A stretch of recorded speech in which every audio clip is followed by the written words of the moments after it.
तो मूल भाव से शुरू करते हैं कि पूज्य देवराहा सरकार बाबा कौन थे? देखिए, बाबा के बारे में हम जहाँ तक समझ पाए हैं, मैं उनको ईश्वर मानता हूँ। क्योंकि गुरु मूलतः ईश्वर के स्वरूप होते हैं, ब्रह्म के स्वरूप होते हैं और हमारे शास्त्रों में, वेदों में उनकी वर्णन अखंड मंडलाकारं व्याप्तं येन चराचरं तत्पदं दर्शितं येन तस्मै श्री गुरुवे नमः। जो अखंड मंडलाकार, ये जो पूरी सृष्टि है वो मंडलाकार है जी। और सभी जगह जिसकी व्यापकता है उसी का नाम गुरु है जी। इसीलिए वेदों में, शास्त्रों में कृष्णम वंदे जगत गुरुम भी कहा गया, परमात्मा को भी जगत गुरु जी। और गुरुदेव को भी जगत गुरु कहा गया। देवराहा बाबा के बारे में आज तक वास्तविकता किसी को पता नहीं है कि वो कहाँ अवतार लिए और कैसे अवतार लिए, परंतु कुछ ऐसी रहस्यमयी चीज़ें हैं जो बताती हैं कि बाबा अनंत काल से इस पृथ्वी पे रहे। जी। जैसे बाबा के महासमाधि के बाद मैं एक जगह गया, रांची में पालकोट स्टेट है। अच्छा। पालकोट स्टेट में नागवंशी राज फैमिली रहती है, अभी भी उनके नाती पोते हैं। जी। तो बाबा ने हमें बताया था कि बच्चा, मैं वहाँ पे कायाकल्प किया था। अच्छा। कायाकल्प, हाँ हाँ, मतलब अपनी काया जीर्ण शरीर को छोड़कर नूतन कर लेना। अच्छा। शरीर छोड़ के जो होता है वो पर काया प्रवेश होता है, जैसे भगवान शंकराचार्य जी ने बिल्कुल। किया हाँ। था। तो मुझे बड़ा उत्सुकता था कि मैं जानूं उस चीज़ को। 19 जून 1990 में बाबा ने महासमाधि ली। मैं 91 में रांची पहुंच गया। राजा बड़े भक्त हैं, अभी भी हैं, बहुत वृद्ध हैं, गोविंद नाथ शाहदेव।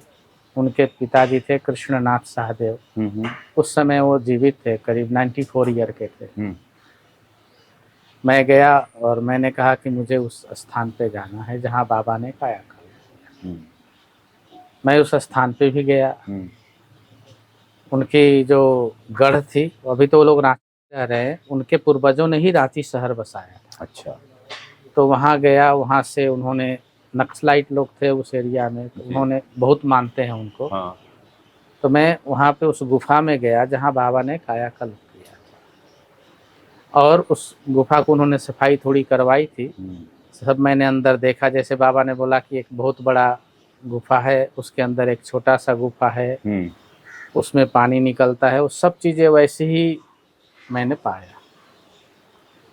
तो मैंने वहाँ के जो राजा थे कृष्णनाथ शाहदेव जी, तो उनसे मैंने पूछा कि बाबा यहाँ कायाकल्प कब किए जी। तो उन्होंने बताया कि महाराज, हमारे पूर्वज राजा थे। हाँ। उस समय, आज से हमारे चौथी या पांचवी पीढ़ी में बताया उन्होंने। उस समय बाबा यहाँ आए और वो बहुत वृद्ध थे। उन्होंने हमारे जो उस समय वर्तमान राजा थे उनको आदेश दिया कि बच्चा, मैं तुम्हारे राज्य में कायाकल्प करूँगा और मुझे कुछ औषधि और एकांत की आवश्यकता है, वो तुम उपलब्ध करवाओ जी। तो उन्होंने कहा, जहाँ आपकी इच्छा हो, आपका राज्य है। तो बाबा ने उनको इंगित किया कि ये हमें स्थान पसंद है। तो वहाँ पे बाबा ने 3 साल तक उस गुफा में रह करके कायाकल्प। जब बाबा उस गुफा से बाहर निकले, शरीर, उन्होंने बताया कि 16 साल के युवा के समान था। तो राजा को देख के बड़ा आश्चर्य हुआ, ऐसे कैसे हो सकता है। उन्होंने बड़ा प्रश्न किए, फिर उन्होंने आग्रह किया कि मुझे विद्या सीखना है। तो बाबा ने कहा कि तू रजोगुणी बुद्धि वाला है जी। सतोगुणी और योगियों की विद्या है, मैं तुम्हें नहीं सिखा सकता। फिर राजा ने कहा कि मैं अगर सीखना चाहूँ तो क्या करना होगा। तो उन्होंने बोला, बच्चा, तुम्हें घर गृहस्थी का त्याग करना। हाँ। तो उन्होंने बताया राजा ने 3 दिन के अंदर अपने भतीजे को राज्य गद्दी दे दिया अच्छा। और संन्यास ले लिया। उस समय ईस्ट इंडिया कंपनी जी। इंडिया में वर्क कर रही थी, तो उनके यहाँ से ईस्ट इंडिया कंपनी की बहुत बड़ी सप्लाई थी। तो उस समय ईस्ट इंडिया कंपनी की एक न्यूज़पेपर होती थी, छोटी सी पेज। हाँ। उसमें उन्होंने निकाला कि एक राजा ने योगी के चक्कर में आकर के संन्यास और अपना राज्य त्याग दिया। तो उसके बाद उन्होंने बाबा की शरण ली। बाबा ने उन्हें आत्मबोध करवाया और बहुत सारी विद्या सिखाई, कायाकल्प भी सिखाया।